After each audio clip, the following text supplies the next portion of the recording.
So Jason Garrett is officially expected to come back as our offensive coordinator of the New York Giants.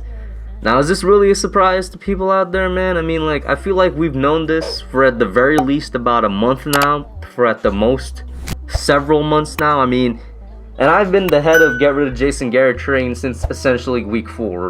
A lot of y'all know this. You guys watch my channel for months. You've watched my live streams, where a lot of it is me talking about how this dude is a terrible offensive coordinator. But you also saw that one live stream, I can't remember when it was, I want to say it was maybe 2 months ago, where live on camera, I convinced myself to give Garrett another chance, another year.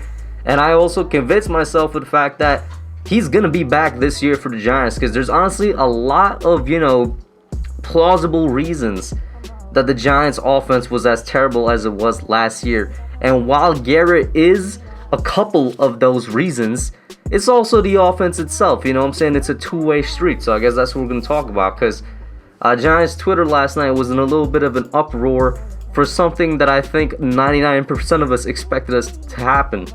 Now, that does make me worry about stuff that we definitely don't know that's going to happen, like free agent signings, who we draft and whatnot. Like, if this is how the Giants fans react to, like, something that was known to happen, that's just worrying when you think about it. But Garrett coming back, I mean, it makes sense on the points that continuity, right? A lot of this team last year, and the team did have successes last year. Now, it was mostly on the defensive side of the ball, but successes nonetheless. But it shows continuity, that they're trying to keep it together, trying to improve on what they already have without really taking away from it, which is a mistake the Giants, particularly this specific Giants team, this specific front office and organization, have made in recent years. We've taken away good pieces that probably shouldn't have been taken away. You know what I'm saying? So they're trying to keep as much continuity as possible, because there's a really, really solid base and foundation to build upon here with the Giants, right? The offensive side needs a lot of work, no doubt. Like I said, I've been the head of that train since like week 4. But we all agree that we need more talent on the offensive side of the ball. So that's also kind of built in to say Jason Garrett didn't have enough talent last year on that side of the ball. Now Garrett, and I'm going to quickly go over, why I'm don't like him as offensive coordinator, and why a lot of Giants fans don't like him as offensive coordinator. Like last year particularly, because that's what we only could judge off of last year. He was extremely bland and vanilla in his offense, had no type of creativity, whatever, and the routes that he, schemed up for these receivers to run were not good ones. They were extremely, extremely simple routes with maybe one move or two in the middle. His favorite one was the curl route. All this dude ran was curl routes all year long. And unlike other offensive coordinators that sometimes try to scheme their receivers open, or, through the routes, try to get them a little bit of separation, we saw absolutely none of that this past year, this past season. And Garrett didn't really seem to evolve his offense that much. There was a short time before we figured out the run game with Saquon going down. And when we had Devontae Freeman in there, and we were still trying to figure out who's going to be this running back to help the run game get going, where, he kind of leaned on the pass a bit more. But once the run game got going, he went back to what his offense was supposed to be, which is understandable, but it shows that he can't really adapt when there aren't many pieces there. And now to just kind of get on the side of where there's built-in excuses, or I wouldn't even call it excuses, there's built-in reasons as to that, is that we really didn't have that much offensive talent last year. You know what I'm saying? Already talked about Saquon going down, but our wide receivers as well did not help out the offense in the slightest. I said this in both of my free agent wide receiver videos, the Curtis Samuel one, the Allen Robinson one, and I said it in my New York Giants mock draft where I had it taken Devontae Smith. It makes no sense that the Giants were a top 10 team in dropped passes this past year in the NFL, ranking number 7 to be exact, when we don't belong up there because we don't pass the ball that much in terms of passing attempts. And the teams surrounding us were all top 10 offenses in the passing game, right? We were number 7 in drop passes.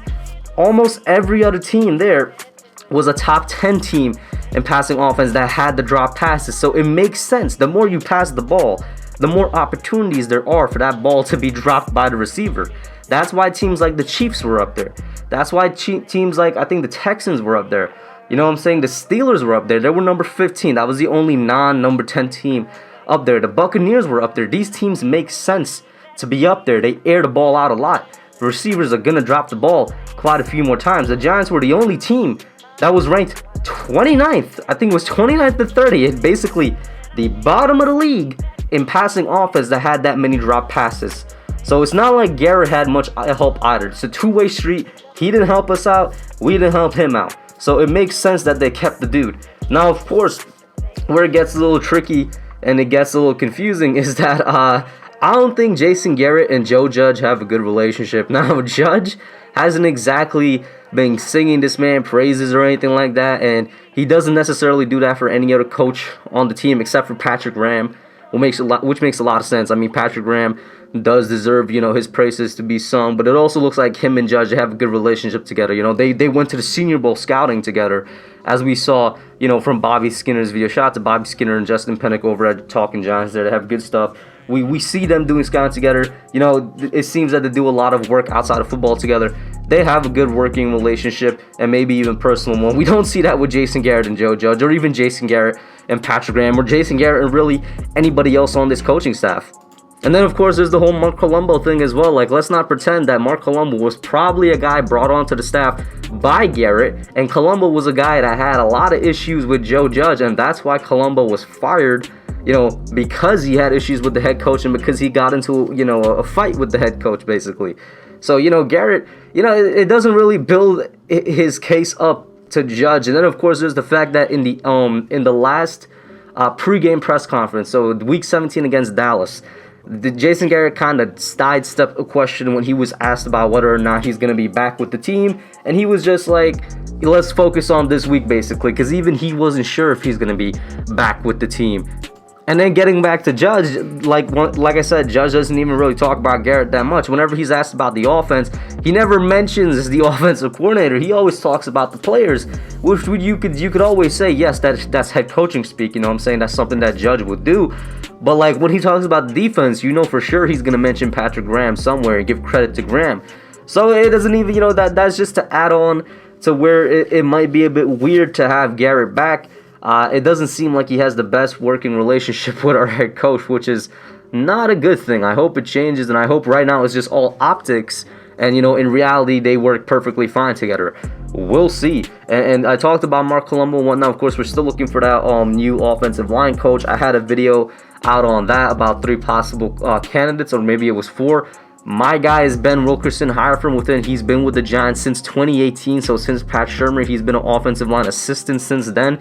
And that's somebody that Judge sings the praises a lot, about that guy right there. So promote Ben Wilkerson, and we'll move on from there. But then, of course, the positives of having Garrett back is the continuity. Daniel Jones will not be forced to learn his 4th offense in 4 years. Garrett would presumably and should, I shouldn't even say presumably, Garrett should and will have more weapons to work with, because that's the goal of this offseason. Fix the offense, maybe finish the defense if you got time. Don't completely ignore the defense now, but for sure the main focus of this offseason is going to be fixing that offense. That means getting offensive weapons. That means getting better guys to throw to, guys that could get open on their own, guys that could run routes properly, that could allow Jason Garrett to run some more, complex routes, guys that could hold on to the football. And of course, we're going to be having Saquon Barkley back, and he should be fully healthy. Like, if Saquon comes back and he's injured again, then I am officially putting the injury-prone title on him, but I don't think he's injury-prone yet.